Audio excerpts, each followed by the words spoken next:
Bismillahirrahmanirrahim. Al-Fatihah ala man habun ali wa ila hadratin Nabi sallam. Al-Fatihah. A'udzu billahi minasyaitonir rajim. Bismillahirrahmanirrahim. Iyyaka na'budu wa iyyaka nasta'in. Ihdinas siratal mustaqim, siratal ladzina an'amta 'alaihim ghairil maghdubi 'alaihim waladdallin. Amin. سليمان وألقينا على كرسيه جسدا ثم أناب. Enak toh suara saya? Bismillahirrahmanirrahim. Alhamdulillahirabbil alamin. Allahumma shalli wa sallim ala sayidina Muhammadin miftahi babi rahmatillah adada ma fi ilmillah salatan wa salaman daimaini bidawami mulkillah wa ala alihi wa sahbihi.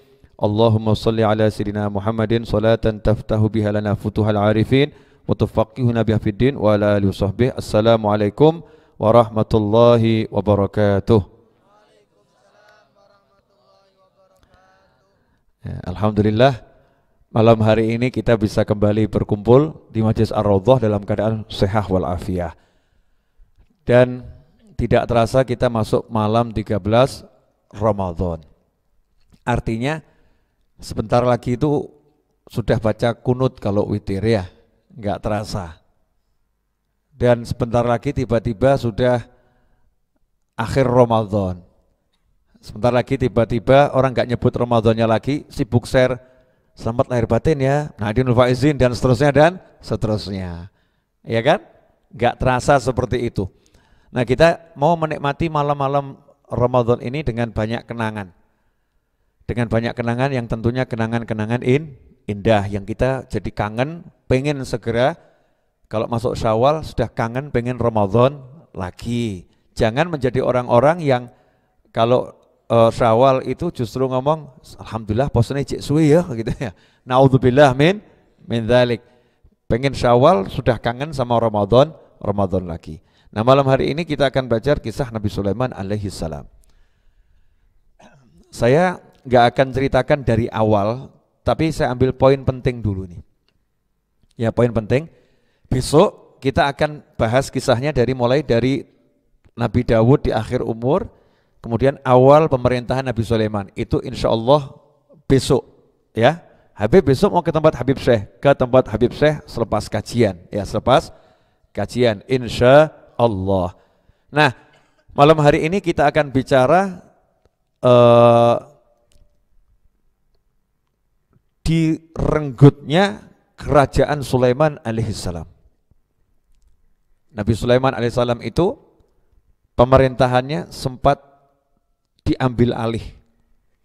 Pemerintahannya sempat direnggut ya, sempat dirampas. Ya, sempat dirampas. Bukan kudeta karena nggak ada pertumpahan darah. Ya. Dan nggak ada orang yang tahu kalau memang itu lagi diambil alih.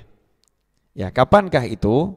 Disebutkan dalam surat Shad ayat 34. Ya, surat Shad ayat 34. Ya, coba dengarkan kemerduan suara saya membaca surat Shad ini ya. Insyaallah jangan kaget. Saya akan baca dengan suara yang merdu insyaallah.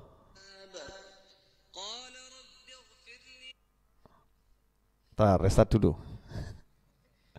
Iya.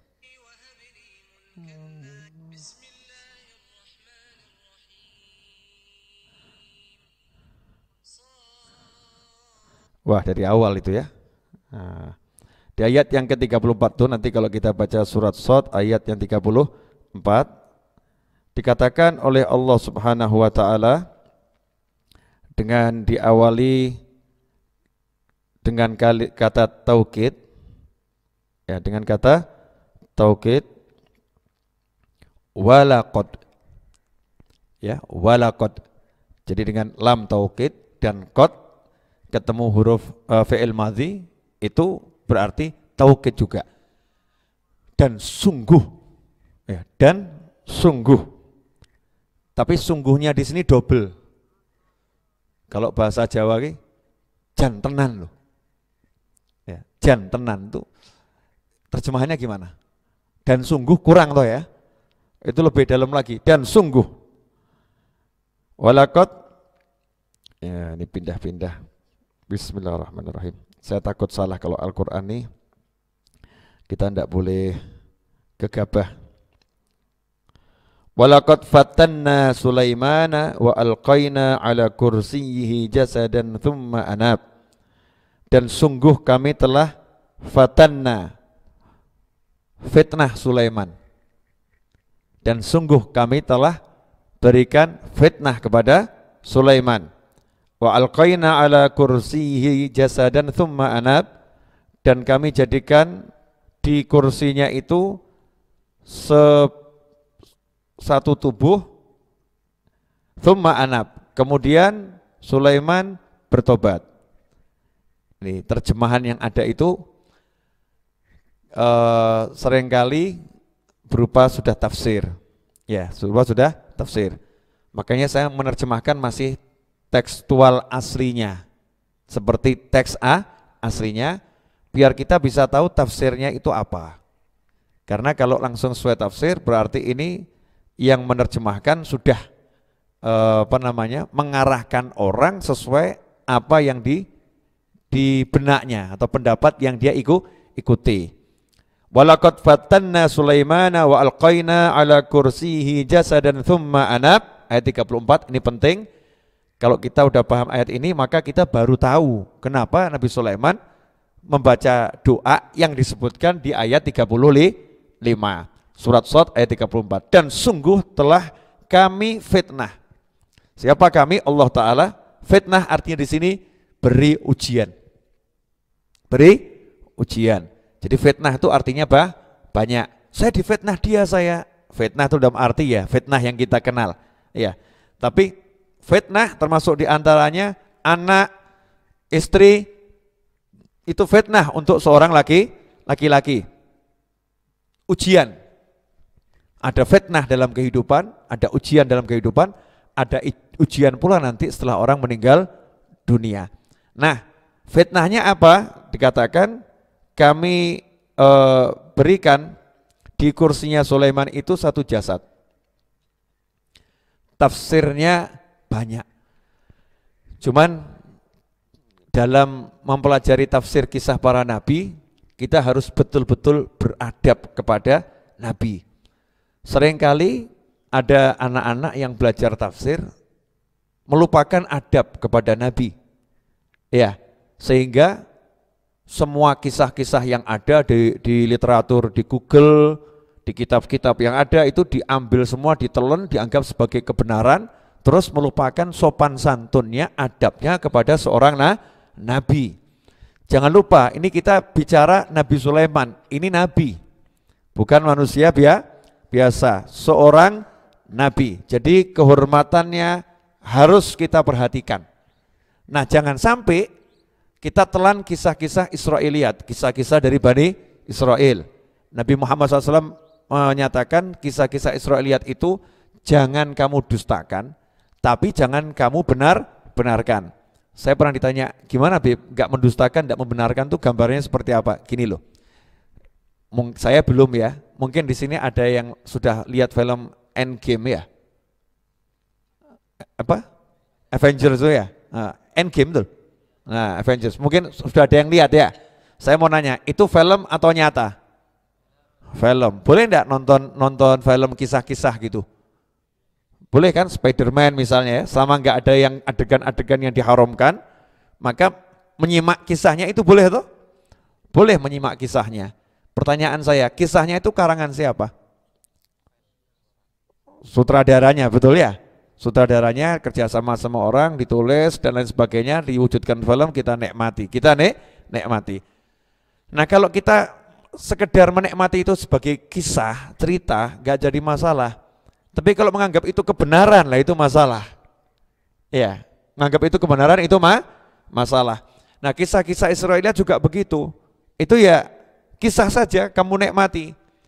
Kalau udah melanggar adab pada Nabi, ya udah jangan kamu ambil itu ya, jangan kamu ambil.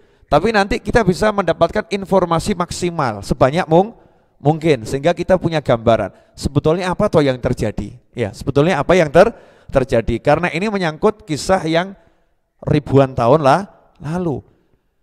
Nabi kita Muhammad SAW ke kita aja 1400 tahun yang lalu. Ini lebih dari itu Nabi Sulaiman alaihissalam. Yang ternyata ahli tafsir punya banyak pendapat. Yang pertama, kita ambil dari pendapat yang paling banyak Israiliyatnya. Paling banyak Israiliyatnya. Bahwasanya Nabi Sulaiman itu punya cincin. Maka ada istilah Khotim Sulaiman, cincin Sulaiman. Ya, saya juga pengen dapat itu. Sampai sekarang masih hilang tuh cincinnya Nabi Sulaiman tuh. Nah, cincin Sulaiman itu apa? Kekuatan kerajaan Nabi Sulaiman itu sama Allah Ta'ala disimpan di cincinnya itu. Makanya istilah di masyarakat ada cincinnya, ada isinya itu. Cincinnya ada isinya itu. Ya Allah Ta'ala bisa memberikan kekuatan pada sebongkah cincin. Bisa sama seperti handphone. Ya, handphone ini punya kekuatan enggak ini? Biidznillah punya. Nyatanya apa? Handphone bisa jadi remote. Handphone bisa jadi remote. Makanya kalau kita kemudian menafikan, cuman dikit-dikit ngomong musyrik, ya itu yang enggak pas, enggak pas. Kenapa? Jangan nafikan Allah Maha Kuasa, Allah Maha bisa. Yang enggak boleh itu kalau kita menganggap itu ada kekuatan selain Allah Subhanahu wa Ta'ala. Seperti ini, kalau ini handphone bisa telepon karena handphonenya, kita jadi musyrik gitu. Handphone ini bisa telepon walaupun ada sinyalnya, ada pulsanya, bisa telepon karena diizinkan Allah Subhanahu wa Ta'ala. Enggak diizinkan Allah ya enggak bisa. Walaupun sinyalnya bagus, walaupun pulsamu banyak, walaupun nomornya benar, ya, kalau Allah enggak izinkan dia tidak bisa dipakai telepon. Itu akidah Ahlus Sunnah wal Jamaah. Nah, cincin yang dipakai Nabi Sulaiman itulah kekuatan kerajaan Sulaiman. Kekuatannya ada di situ. Nabi Sulaiman biasa kalau ke kamar mandi, Nabi Sulaiman tidak pakai cincinnya. Karena cincinnya tidak dibawa ke tempat yang ada najasah. Ya dicopot. Dan selalu Nabi Sulaiman dalam keadaan suci kalau pakai cincin tersebut. Cincinnya dititipkan istrinya. Ya dititipkan istrinya, Nabi Sulaiman alaihissalam mandi. Nah, rupanya ada satu jin yang sudah mengincar Nabi Sulaiman alaihissalam. Ya, bencinya luar biasa pada Nabi Sulaiman, dan ini terkenal jin yang sangat jahat. Ya, jin yang sangat jahat.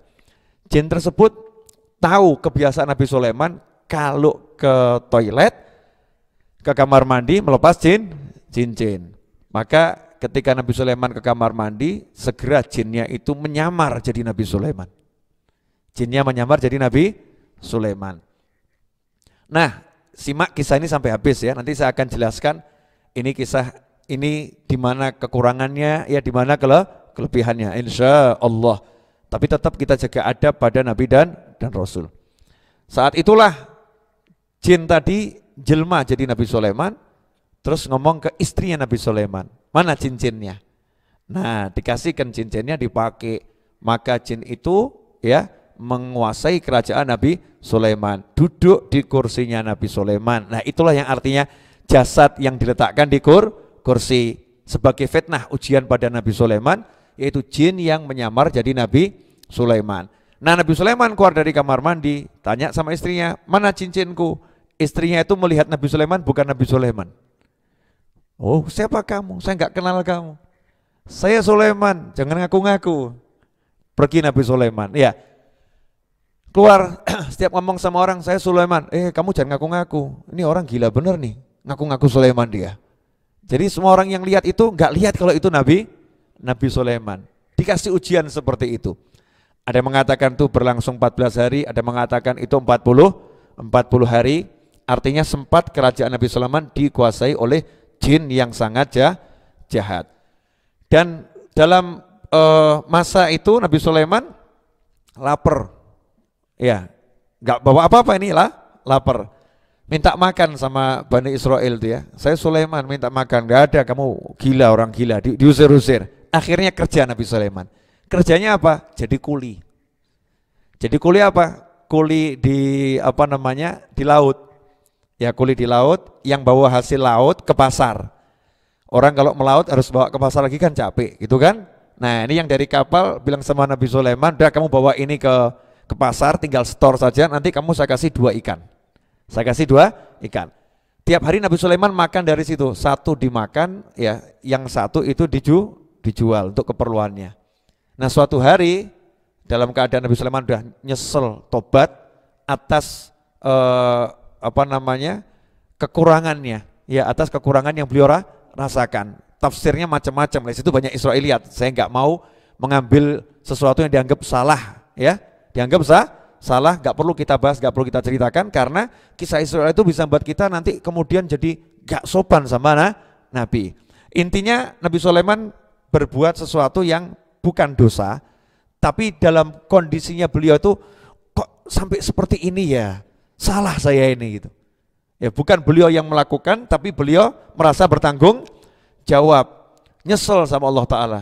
Lah ketika udah nyesel betul-betul, ya anab tadi, tobat sama Allah, maka cincin yang dipakai sama jin tadi, saking jinnya udah merasa hebat, gak mungkin Sulaiman itu bisa kembali sama jin tadi, cincinnya dibuang ke laut, dibuang ke laut. Maksudnya biar dia berkuasa selama-lamanya, biar dia berkuasa selama-lamanya. Allah Ta'ala begitu hambanya betul-betul nyesel, ya betul-betul nyesel, Allah perintahkan ikan itu untuk menangkap cincin tadi. Cincinnya ditangkap, kemudian ikannya diambil sama pelaut, sama pelaut ikannya diserahkan Nabi Sulaiman. Sama Nabi Sulaiman waktu dibelah mau dimakan, ya ternyata ada cincin. Nah ini cincin saya, dipakai, kembalilah kerajaan Sulaiman. Jinnya akhirnya dikejar, ditangkap, kemudian diikat, kemudian diborgol, kemudian dipeti, ya pokoknya dipenjara dalam peti yang sempit ila yaumil kiamah. Ojo mbok goleki jine. Ya dibuang sama Nabi Sulaiman. Nah cincinnya Nabi Sulaiman jangan kamu cari, ya jangan kamu cari. Makanya jangan sekarang beli cincin, ojo cincin Sulaiman, udah palsu gitu ya, nggak ono. Ya tidak ada yang seperti itu. Nah dikembalikan sama Allah Ta'ala kekuasaannya, yaitu setelah 14 hari atau 40 hari. Dan ini diuji karena apa? Karena Nabi Sulaiman berbuat sesuatu yang kurang pas dalam kedudukannya sebagai Nabi. Menurut Nabi Sulaiman, ya merasa seperti itu, maka diuji. Itu yang pertama. Yang kedua, seperti yang dikatakan dalam hadis yang sahih di Sahih Bukhari. Nah ini bahasnya rodok nggak enak, mbak jangan tersinggung ya mbak. Nabi Sulaiman itu menurut riwayat istrinya 100. Rojo. Istrinya 100. Bib, istri kok 100? Iya, ini di zaman Nabi Sulaiman itu syariatnya beda dengan syariat Nabi Muhammad SAW. Di syariat Nabi Muhammad diizinkan saja perempuan ribut. Betul. Di syariatnya Nabi Muhammad SAW diizinkan nikah itu punya istri sampai 4, perempuan ribut. Coba kalau diizinkan sampai 100, perempuan gimana? Oh gak ribut. Ngajak ruwet ya, 100 istri Nabi Sulaiman alaihi salam, 100. Ya, ada yang mengatakan 90. Ya kurang luweh toh ya, antara 100 dan 90 itu beda tipis toh ya, beda tipis. Kamu jangan terus ngomong, wah kalau Nabi Sulaiman 100 pip, ya saya kan ya 2 ya member toh pip ya. Sorry mas, Nabi Sulaiman itu raja, nabi dan raja. Kemudian apa? Jelas rajanya bukan sembarang raja, sugih, kaya raya, ganteng ya, dan perkasa. Kamu saja 1 enggak sanggup kok. Gaya mau 2. Mati melungker awakmu. Enggak sempat ngadeg ya, melungker. Enggak sempat berdiri bahkan. Naudzubillah min dzalik. Maka jangan nyamakan dirimu dengan Nabi Sulaiman alaihissalam. Mohon maaf ini harus saya bahas karena berhubungan sama tafsir ini ya. Nah Nabi Sulaiman alaihissalam suatu malam ngomong, malam ini saya akan kumpuli 100 istri saya dan nanti semuanya akan melahirkan anak laki-laki yang akan menjadi mujahid fisabilillah, ahli naik kuda. Nabi Sulaiman lupa ngucap insyaallah. Nah akhirnya dari 100 istri itu hanya 1 yang hamil. Kemudian lahir, bayinya cacat. Ya bayinya cacat. Dikatakan dalam riwayat punya satu kaki saja. Ya, bayinya cacat. Di situ Nabi Muhammad SAW bersabda, seandainya Nabi Sulaiman mengucap insya Allah, maka seluruh istrinya akan hamil dan melahirkan bayi laki-laki yang akan jadi mujahid fi sabilillah. Tapi karena lupa ngucap insya Allah, sekelas Nabi lupa loh nih ya, itu langsung diuji sama Allah Ta'ala. Kenapa? Orang baik begitu. Maka tadi yang mungkin jelungup, ya itu orang baik itu. Ya, langsung dikasih ujian, jalan kok tiba-tiba kesandung ya. Mungkin tadi lihat santriwati rodok ndeleng gitu kan. Langsung jelungup itu ya. Nah itu berarti diuji karena disayang Allah Subhanahu wa ta'ala. Nah ini Nabi Sulaiman alaihissalam lupa ngucap insya Allah ya. Maka dapat bayi yang cacat. Nah bayi cacat itu ditaruh di kursinya.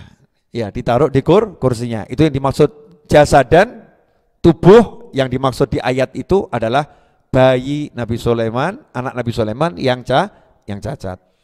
Tafsir yang lain mengatakan bahwasanya Nabi Sulaiman punya anak laki-laki. Ya, punya anak laki-laki. Sabar ya, kita belajar sejarah dulu ya. Ini kuncinya di sini soalnya penting. Nabi Sulaiman alaihissalam punya anak laki-laki. Kemudian Nabi Sulaiman dengan intelijen langitnya. Wah, Nabi Sulaiman keren loh, intelijen langit. Informasi nggak mungkin keliru, valid. Ya, datanya valid. Mendapatkan informasi setan-setan bersekongkol. Persekongkolan manusia itu kecil. Ini persekongkolan setan loh. Setan satu aja itu udah ngeri kan ya. Setan-setan, jin-jin bersekongkol, rapat akbar jin dan setan ya, untuk membunuh anak Nabi Sulaiman. Untuk membunuh anak Nabi Sulaiman. Kenapa? Karena setan dan jin merasa khawatir, ini kalau sampai kerajaan Sulaiman terus berlangsung, Sulaiman meninggal ada penggantinya, kita jin dan setan-setan ini akan kewalahan. Kalau bapaknya aja seperti ini, apalagi anaknya. Karena dulu terbukti Nabi Daud luar biasa, digantikan Nabi Sulaiman jauh lebih luar biasa. Begitu Nabi Sulaiman asal dapat informasi langit seperti itu, Nabi Sulaiman menitipkan anaknya itu ya, dilindungi anaknya di angin.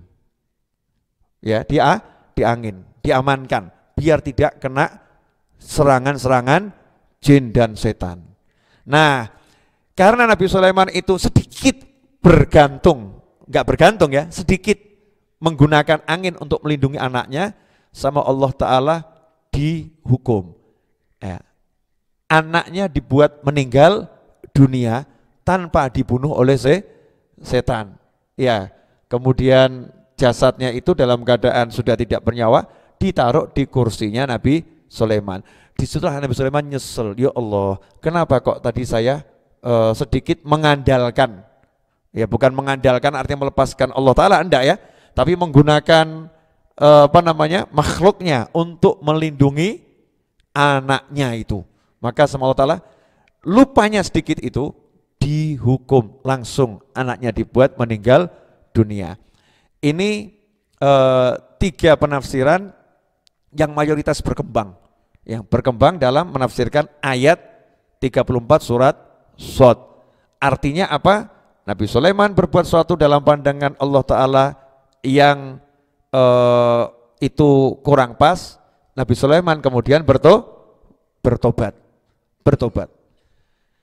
Kerennya di sini. Oke ya, saya mau ambil fokus di sini ya. Nabi Sulaiman sempat kerajaannya direnggut, betul ya? Sempat kerajaannya direnggut. Kemudian bertobat, dikembalikan oleh Allah Subhanahu wa ta'ala. Nah, setelah bertobat dikembalikan oleh Allah Subhanahu wa ta'ala, maka Nabi Sulaiman berdoa dengan doa yang luar biasa, doa yang pede, doa orang yang tidak pesimis, doa orang yang betul-betul paham dan merasa dekat dengan Tuhannya.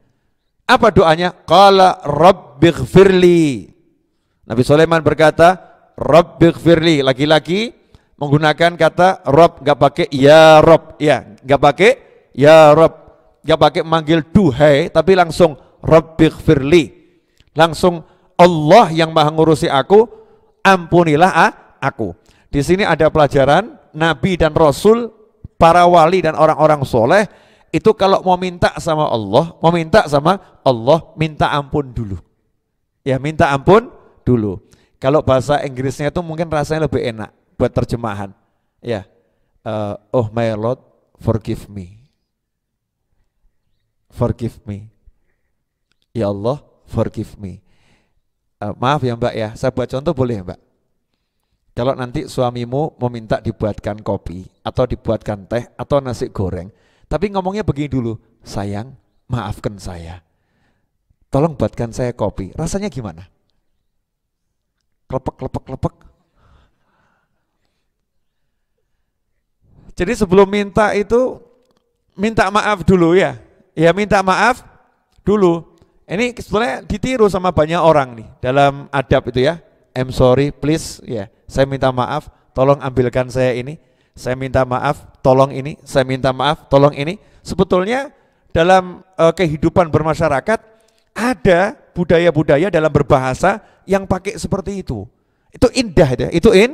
Indah. Itu diadopsi dari mana? Dari adabnya para nabi dan rasul, adabnya orang-orang yang soleh. Jangan minta sebelum minta maaf.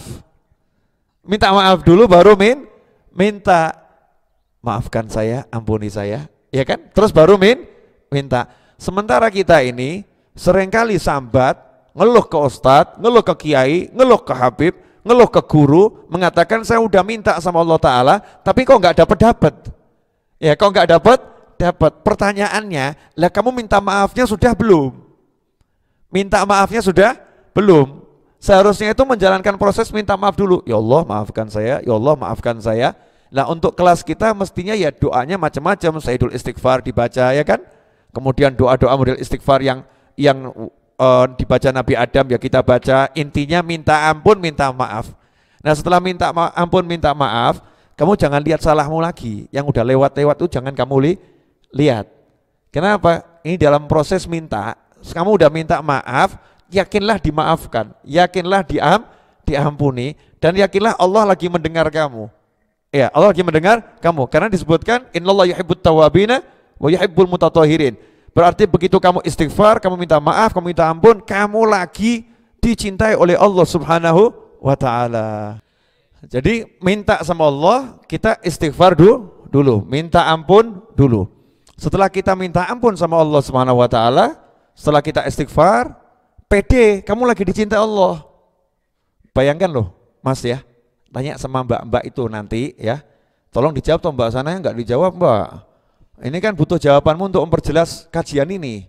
Ya mbak ya, kalau nanti suamimu mau minta tapi ngomongnya begini dulu, kalau Robbi itu kan yang maha mengurusi aku gitu kan, ke Allah. Tapi kalau ke istri kan ngomongnya yang gitu ya, yang maafin ya, buatkan aku teh boleh. Nanya mbak, jenengan seneng atau enggak seneng? Senang. Buatkan tehnya senyum-senyum atau sinis? Oh ya, walaupun sinis tetap senyum gitu kan. Allah ngerayu gitu kan ya. Allah ngerayu. Ya tetap seperti itu. Ya, Allah kamu memang pandai merayu. Allah ngegombal bahasa anak muda sekarang gitu kan ya. Nah, Allah Ta'ala juga senyum kalau ada hambanya begitu. Rabbighfirli, ya Allah ampuni aku. Baru minta ampun terus, ya Allah please kasih dia. Habis minta ampun minta ini ya. Allahnya senang ya. Ada apa? Ya Allah ampuni aku. Lah ada apa? Saya minta ya Allah. Mintanya apa? Nabi Sulaiman tuh mintanya enggak nanggung. Barusan kerajaannya hilang. Dan barusan kerajaannya dikembalikan. Tapi oleh Allah Subhanahu wa taala, Nabi Sulaiman mintanya kerajaan yang lebih hebat lagi dikasih. Barusan kerajaannya hilang, terus kerajaannya dikembalikan. Nah, setelah kerajaannya dikembalikan, Nabi Sulaiman mintanya apa? Minta kerajaan lagi. Rabbi habli. Ya. Apa namanya? Diajak pindah ke kamar saja. Enggak, kamu ganggu majelis. Ya. Kamu ganggu majelis. Jadi kalau kamu di sini nanti yang lain terganggu. Jadi di kamar sampai kamu sehat, nanti saya kembalikan ke sini. Tolong Mas Jojo dibawa ke kamar saya. Cahyo. Kamar sini aja yang dekat sini. Mungkin enggak tahan angin. Iya, mungkin pengen cepet nikah kali. Canda-canda itu Masya Allah. Ya ini malam ini soalnya bahas kerajaan Nabi Sulaiman. Jadi ya anak buah Nabi Sulaiman kan pada merapat ke sini, kamu jangan ngawur-ngawur. Nah, diajak berdiri kalau nggak mau digendong. Itu enggak apa, itu sadar itu. Diajak berdiri kalau nggak mau digendong.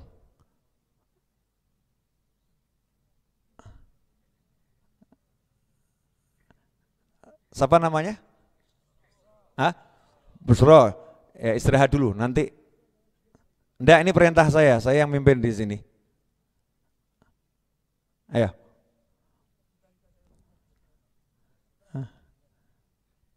Wes? Udah, duduk yang enak. Ya, duduk yang enak dan fokus ke majelis. Ya, jangan bersuara kecuali kamu kalau mau nangis boleh. Oke? Deal? Deal. Loh aku rajone nang gini. Cok macam-macam awakmu. Fede lanjut? Iya. Kenapa? Kopinya mana kopi? Itu Mas Busro kasih kopi atau teh? Biar kopi ya? Ya cocok. Mas Busro enggak apa-apa, cuman lagi mengalami sesuatu di hatinya. Sebetulnya nikmat, tapi ganggu yang lain. Sorry ya Mas Busro ya. Nah, enggak. Insyaallah. Itu lidah saya dipakai itu buat selimutan, biar semakin enak. Wes. Oke, selesai kawan-kawan? Mas Busro udah selesai? Oh iya, lagi tenar di Instagram kok. Oh jangan gitu, Beb. Insyaallah. Lanjut boleh? Ya. Set itu kopi apa teh? Teh Mbak sini, beliau mintanya kopi. Iya. Rezekiku tuh ya.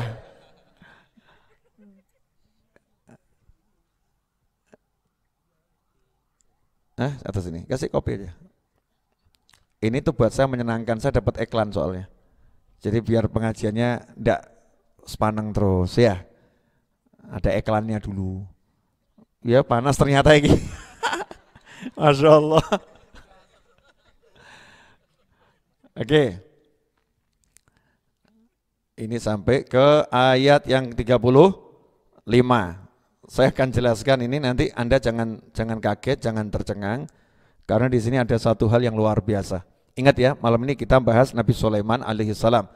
Jadi bala tentara Nabi Sulaiman yang masih tersisa di jagat raya ini ya juga ikut mendengarkan.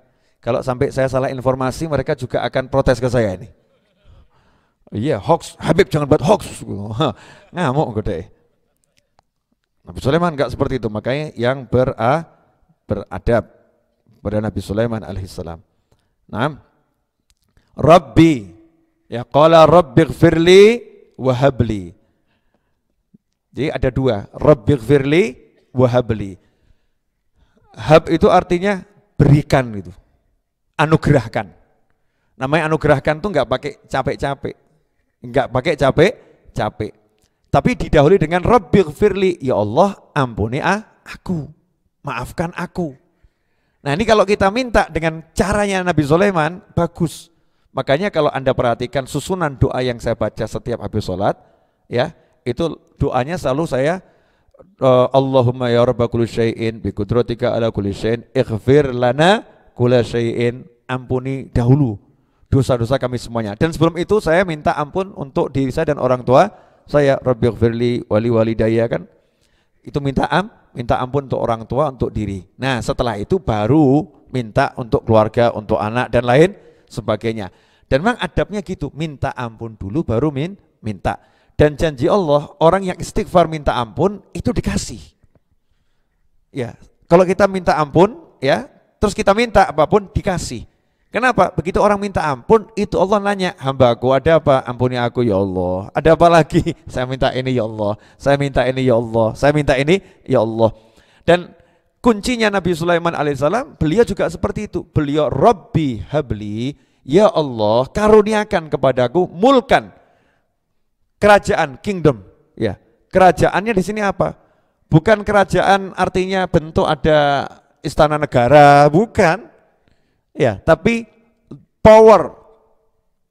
Ya, kekuasaan, ya, bukan bentuk bangunan, tapi kekuasaan, power untuk mengelola. Ya, untuk mengelola masyarakat. Nah, ini yang mahal. Ini kalau kita dapat power untuk mengelola masyarakat, selesai itu. Berarti kita punya sesuatu. Lah yang minta siapa? Yang minta raja. Raja masih minta power nih. Berarti apa ini? Nah, ini akan saya bahas ya, insyaallah. Waktunya kurang lebih 40 sampai 45 menit. Yang tadi itu baru mukadimah, belum. Mukadimah itu belum pengajian. Ya, mukadimahnya kok panjang, Bib? Iya. Karena ini bahasannya buat saya menarik, entah buat yang